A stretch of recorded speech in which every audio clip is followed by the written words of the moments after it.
6.261 the distribution of heights in centimeter of 100 people is given below.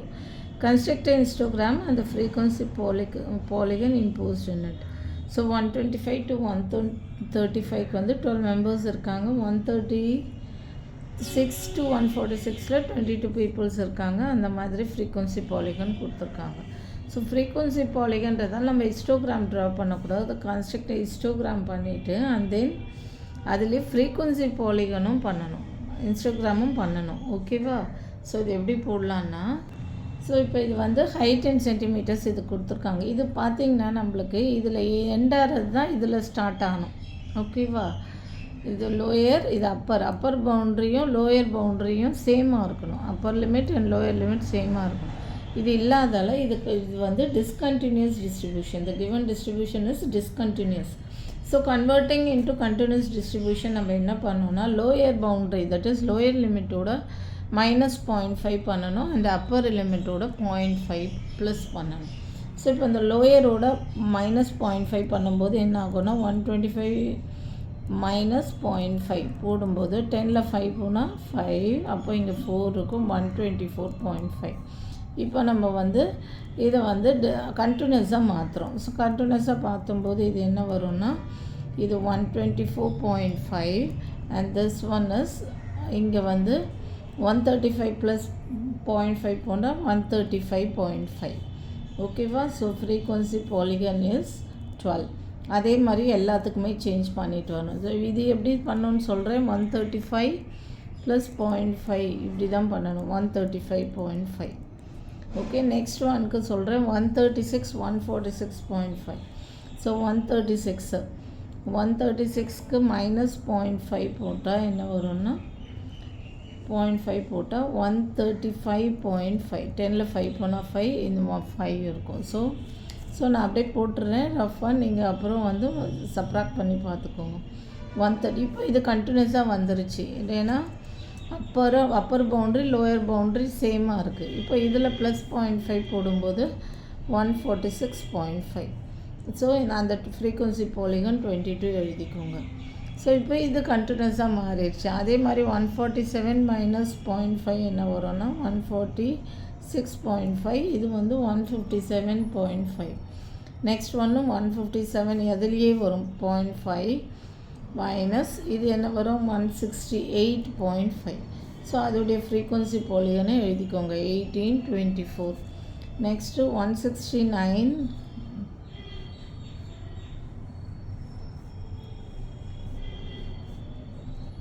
ஓகேவா?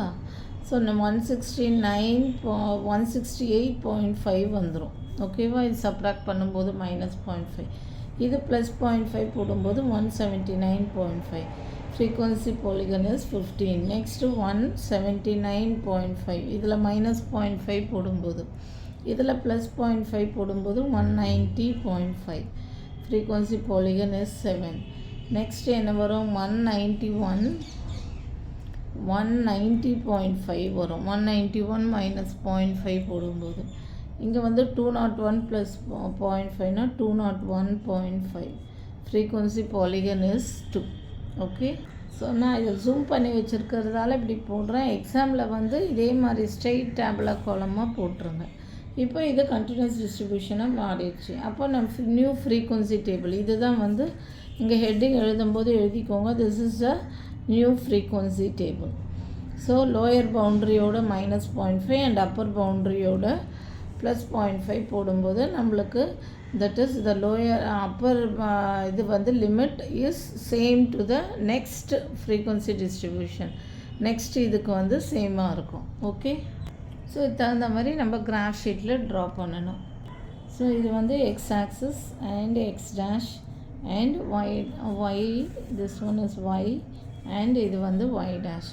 இப்போ இங்கே என்ன போடணுன்னா இது வந்து ஃப்ரீக்வன்சி ஃபஸ்ட்டு வந்து ஹைட் இன் சென்டிமீட்டர்ஸ், இந்த சைடு ஹைட் இன் சென்டிமீட்டர்ஸ்.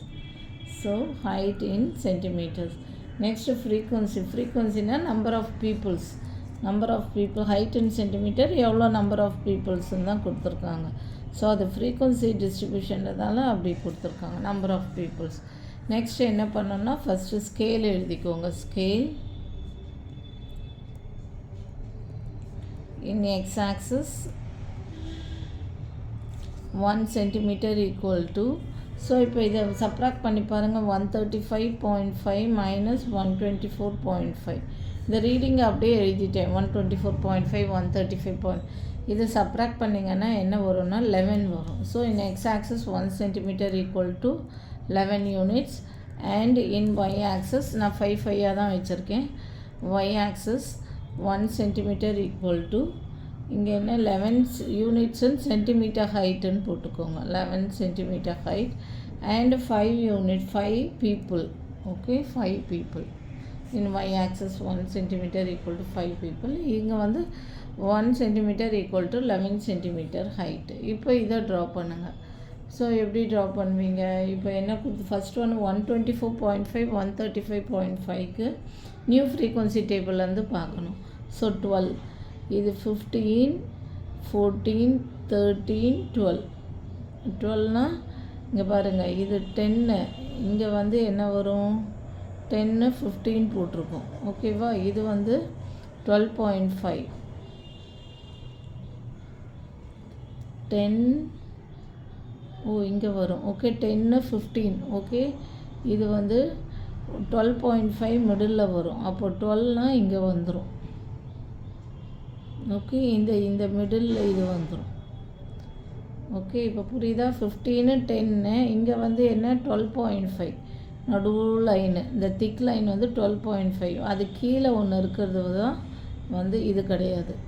அது கீழே ஒன்று இருக்கிறது தான் 12.5. ஸோ 124.5 ஸ்கேல் வச்சு ட்ரா பண்ணிக்கோங்க. 124.5 and 135.5. ஸோ இங்கே 12.5 ஃபஸ்ட் 10 15 5 10 10 இல்லை 5 5 தான் இருக்குது. அப்போது மிடில் இருக்கிறது பாதி 12.5. அப்போது 12னால் என்ன வரும்னா நெக்ஸ்ட் லைனில் வந்துடும். ஓகேவா? இது 12.5 12னால் நெக்ஸ்ட் 12.5க்கு நெக்ஸ்ட் லைனில் வந்துடும். ஸோ இங்கே எழுதிக்கோங்க. என்னது 12.5 நம்மளுக்கு வேண்டிய 12. ஓகேவா? 12 தான் நம்ம ட்ரா பண்ணியிருக்கோம். இந்த மிடில் லைன் 12.5, நெக்ஸ்ட் லைன் வந்து 12. நெக்ஸ்ட்டு என்ன கொடுத்துருக்காங்க? 135.5 146.5க்கு 22க்கு இதே மாதிரி தான். இது வந்து 22.5 வரும் திக் லைனு நடுவில். ஸோ இப்போ இது 22னால் next line. Okay, next line 22. So இதை ட்ரா பண்ணிக்கோங்க.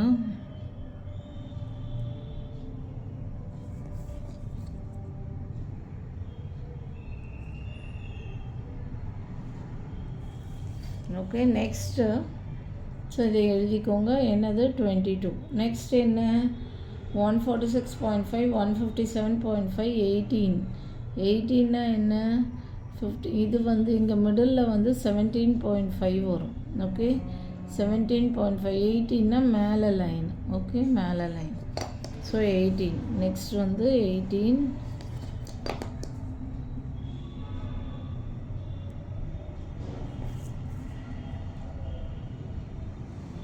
18.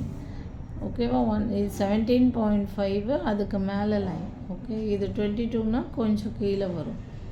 நெக்ஸ்ட்டு என்னது? நெக்ஸ்ட்டு வந்து 157.5 168.5 வந்து 24. 24னால் இது 25. Next line 24. ஸோ இது 24.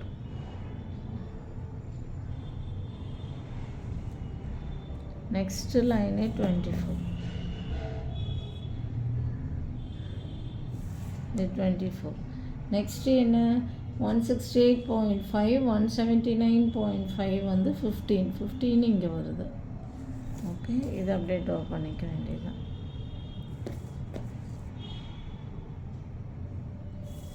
Okay, next 179.5 190.5 7. இது மிடில் 5 10. இது மிடில் 7.5. நெக்ஸ்ட்டு லைன் வந்து 7. Okay, next line 7.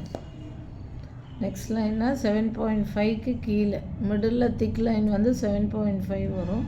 So next இது வந்து இது நீங்கள் 8th இருக்கிறதால தெரியாது. அகெயின் சொல்கிறேன், 5, 10 இது மிடில் 7.5. ஓகேவா? திக் லைன் அது கீழே இருக்கிறது 7 போட்டுக்கோங்க. இதுக்கு 160 இது வந்து 15, இது 7.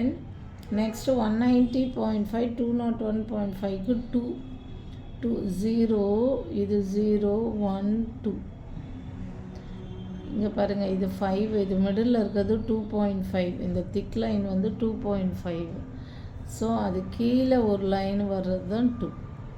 ஸோ அங்கே ட்ரா பண்ணிக்கோங்க கீழே லைனில், அந்த திக் லைனுக்கு நெக்ஸ்ட் லைன் 2. ஓகேவா? 190லேருந்து 201.5 ஹைட்டில் வந்து 2 பேர் இருக்காங்க, 2 பீப்புள்ஸ். ஸோ இதை ட்ரா பண்ணியாச்சு. ஓகே, இது மிடில் இருக்க திக் லைன் 2.5, நெக்ஸ்ட் லைன் வந்து 2. நெக்ஸ்ட்டு இதில் ஃப்ரீக்வன்சி பாலிகன் ட்ரா பண்ணணும். ஃப்ரீக்வன்சி பாலிகன் ட்ரா பண்ணும்போது எப்போவுமே என்ன பண்ணணும்னா இந்த மிட் பாயிண்ட்லேருந்து ஸ்டார்ட் பண்ணணும். ஓகே, இந்த மிட் பாயிண்ட்லேருந்து ஸ்டார்ட் பண்ணி எல்லா மிட்டுக்கும் ஜாயின் பண்ணுங்கள். இங்கே பாருங்கள், இங்கே ஜாயின் பண்ணுங்கள். நெக்ஸ்ட்டு இந்த மிட் பாயிண்ட்டுக்கு ஜாயின் பண்ணுங்கள். அதுதான் ஃப்ரீக்வன்சி பாலிகன். நெக்ஸ்ட்டு இந்த மிட் பாயிண்ட்டுக்கு ஜாயின் பண்ணுங்கள். நெக்ஸ்ட்டு இந்த மிட் பாயிண்ட்டுக்கு ஜாயின் பண்ணுங்கள். நெக்ஸ்ட்டு இந்த மிட் பாயிண்ட்டுக்கு ஜாயின் பண்ணுங்கள். நெக்ஸ்ட்டு 7 இந்த மிட் பாயிண்ட்டுக்கு ஜாயின் பண்ணுங்கள். இது கரெக்டாக பண்ணுங்கள். 7 நெக்ஸ்ட்டு இந்த மிட் பாயிண்ட் என்ன 2க்கு மிட் பாயிண்ட் இங்கே ஜாயின் பண்ணுங்கள். அப்புறம் இந்த மிட் பாயிண்டில் எடுத்துகிட்டு வந்து நிறுத்துங்க. ஓகே, நெக்ஸ்ட்டு 201 இந்த க்ராஸ் பண்ணி இங்கே க்ராஸ் பண்ணி இந்த மிட் பாயிண்டில் நிறுத்துங்க. அதான் இங்கே கொடுத்துருக்காங்க, class interval preceding the first rectangle and the class interval succeeding the last rectangle exist in the histogram and the frequency of each extreme class interval is 0. These class intervals are known as imagined class interval. இது வந்து join the midpoints of the imagined class with the corresponding midpoints of the upper sides of the first and last rectangles of the histogram. அதுதான் வந்து so join the midpoints of the imagined class with the corresponding midpoints of the upper sides. Okay, midpoints of the upper sides of the first இது rectangle சொல்லுவோம், first and last rectangles of the histogram. So first and last rectangle midpointல start பண்ணி எல்லா midpointsலையும் வர்றது அதான் corresponding midpoints of the upper sides of the first and last rectangles of the histogram. இந்த midpointலேருந்து start பண்ணி இந்த midpointல எண்ட் பண்ணணும். எல்லா ரெக்டாங்கிள்லையும் midpointல வரணும். இதுதான் வந்து ஃப்ரீக்வன்சி பாலிகன். ஃபஸ்ட்டு என்ன பண்ணுறோம், டிஸ்கண்டினியூஸ்லேருந்து கண்டினியூஸ்க்கு மாற்றுறோம். கண்டினியூஸ்க்கு மாற்றிட்டு நம்ம என்ன பண்ணுறோம், ஹிஸ்டோகிராம் ட்ரா பண்ணுறோம். ஏன் டிஸ்கண்டினியூஸ்லேருந்து கண்டினியூஸில் மாற்றுறோன்னா இந்த மாதிரி லோயர் பவுண்ட்ரியும் அப்பர் பவுண்ட்ரியும் லோயர் பவுண்ட்ரியும் சேமாக இருக்கணும். இல்லாததால் நம்ம டிஸ்கண்டினியூஸ்லேருந்து கண்டினியூஸாக மாற்றுறோம். நெக்ஸ்ட்டு நம்ம வந்து இது வந்து ஃப்ரீக்வன்சி பாலிகன் ஹிஸ்டோகிராம் ட்ரா பண்ணிவிட்டு ஃப்ரீக்வன்சி பாலிகன் ட்ரா பண்ணுறோம். ஓகே, நெக்ஸ்ட்டு இப்போ இது 6th முடிஞ்சது. Next 7th one